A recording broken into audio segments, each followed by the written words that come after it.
Okay, let's dive right into this. Welcome to today's explainer, where we're unpacking a fascinating and honestly highly consequential medical mystery.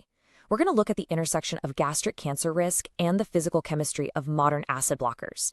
If you follow gastroenterology or pharmacology at all, you know that acid suppression drugs are some of the most prescribed medications in the entire world.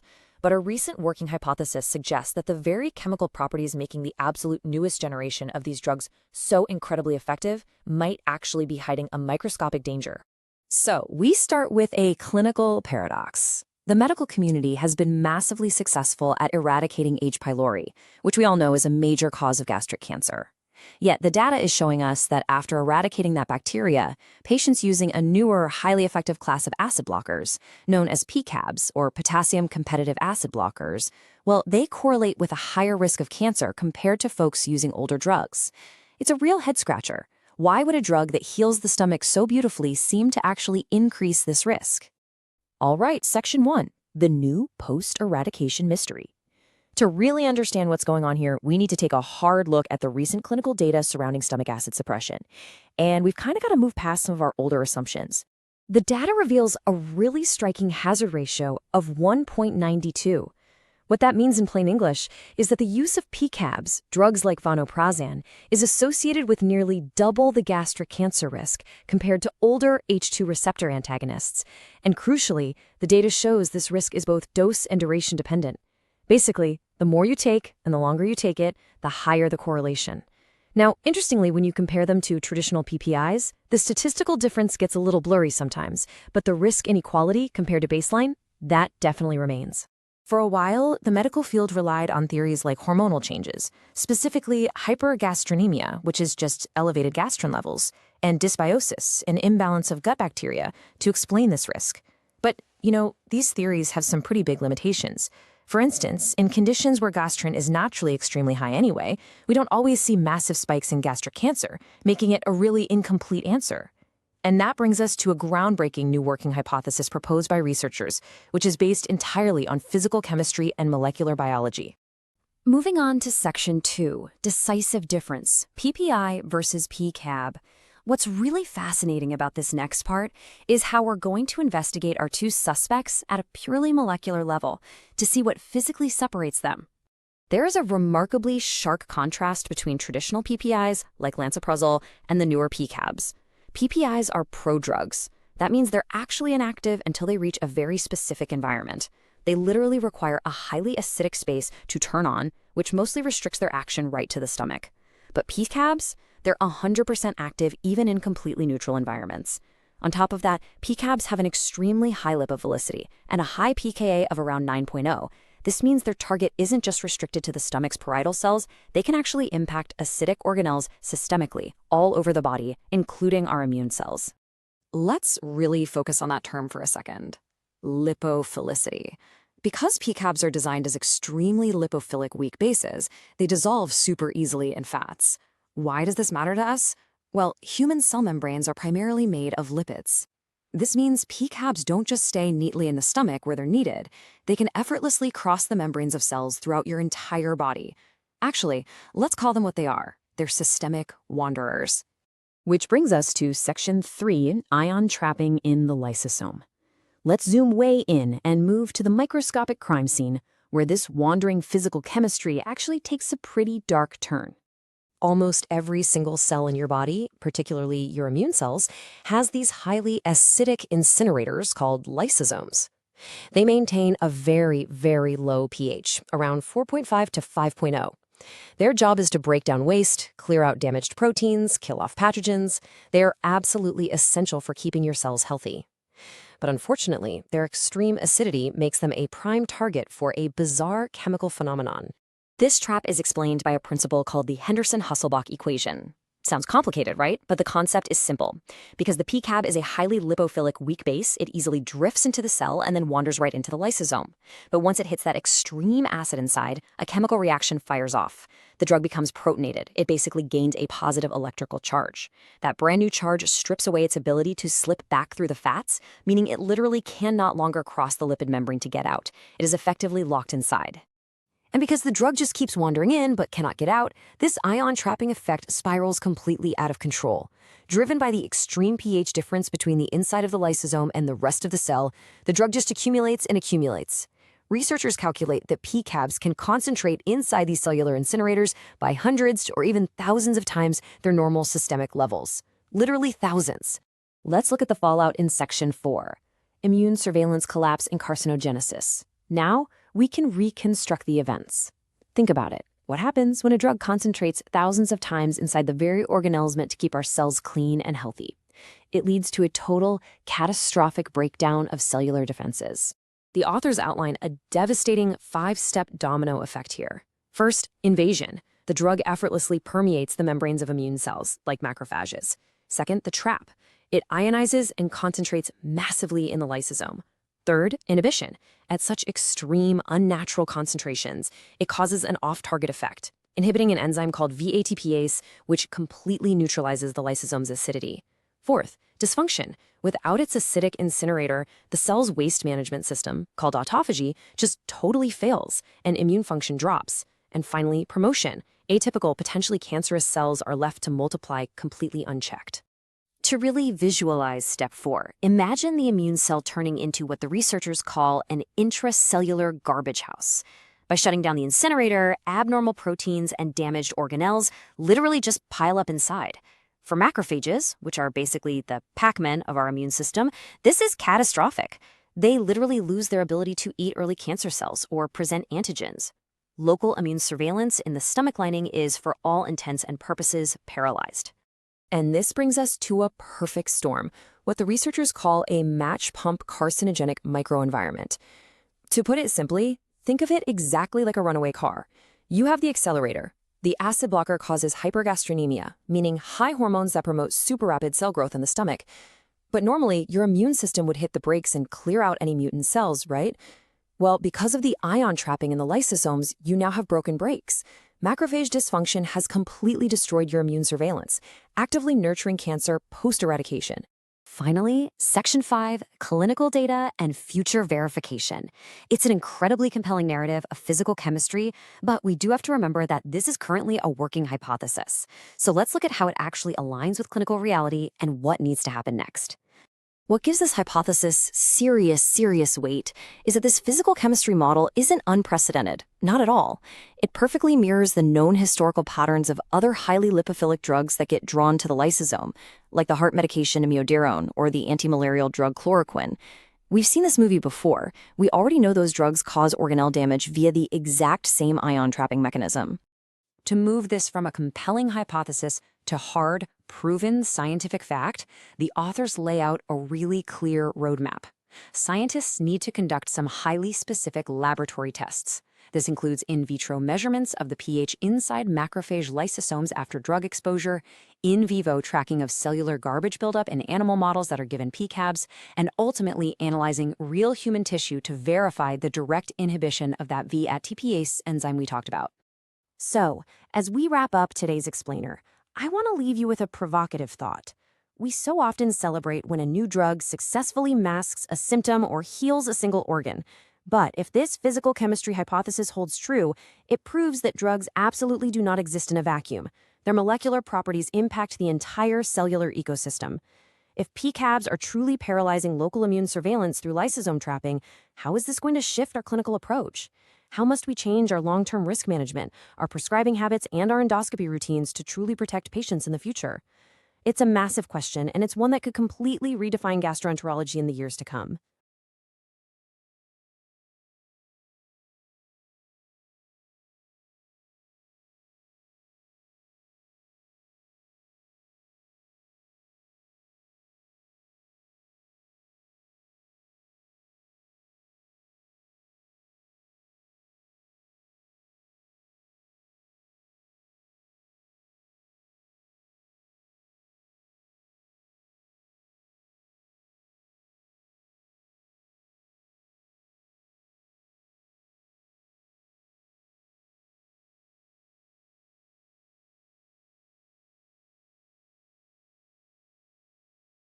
さて、今回の解説に早速入っていきましょう。実は今、医学の世界ですごく興味深い作業仮説が注目を集めているんです。非常に強力な新しい胃酸分泌抑制薬、皆さんもよくご存知の薬かもしれませんが、これがなぜか長期的に見ると予期せぬ影響を及ぼすんじゃないかというお話なんですね。圧倒的な効果の裏でミクロの細胞レベルで一体何が起きているのか、今日は皆さん自身に細胞レベルの探偵になってもらって、この謎を一緒に解き明かしていきたいと思います。ここで私たちが直面している革新的な謎、それはなぜあれほど効果の高い胃薬が逆にがんのリスクを上げてしまう可能性があるのかということです。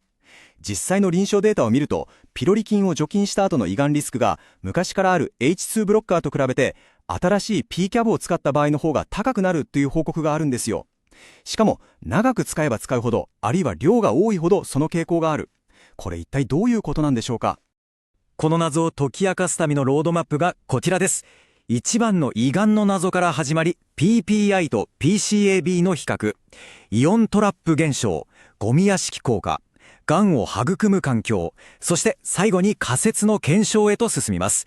マクロな臨床データからたった一つの細胞の中までぐっと入り込んで、また全体像に戻ってくる、そんなダイナミックな流れで進めていきますね。では第1章、胃がんの謎、古い理論を超えてに入っていきましょう。これまで胃酸を強力に抑えることによるリスクっていうのは、主に高ガストリン結晶のせいにされてきました。つまりホルモンが細胞を無理やり増やしちゃうとか、あとは腸内細菌のバランスが崩れるからだなんて言われていたんですね。